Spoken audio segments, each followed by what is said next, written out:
First off, we have Labour MP John McDonnell.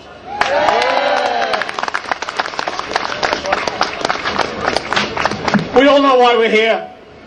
What's this crap about not endorsing the demands? I endorse the demands as set out earlier today. It's very straightforward.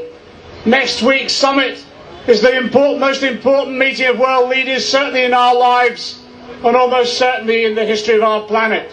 And the demands are simple. Despite the dirty tricks, the attempts at sabotage, the climate change deniers hacking into systems, the demands are straightforward. We expect them to agree a treaty which includes a 40% cut in emissions by 2020. Anything less is a betrayal of our planet and our community. But in addition to that, we know the burden will fall upon the poorest countries.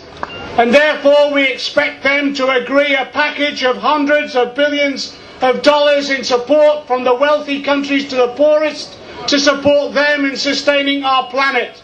We expect them to use mechanisms of redistribution of wealth from Tobin taxes, and yes, the end of spending our money on weapons of mass destruction and immoral wars in Iraq, in Afghanistan, or anywhere else.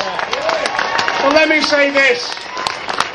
I live in and represent the community that's at the forefront, at the front line of the battle against climate change in this country.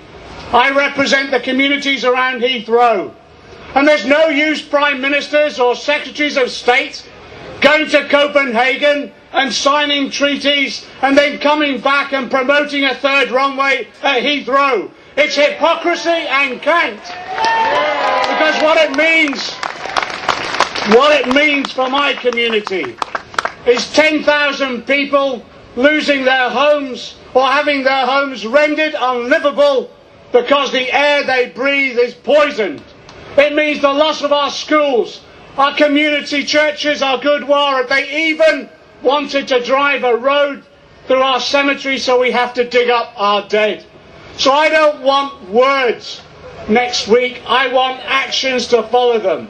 Because the battle about Heathrow isn't just about my community, it's not about saving the villages of Heathrow, it's also, if we don't control emissions from aviation, it's about saving our planet.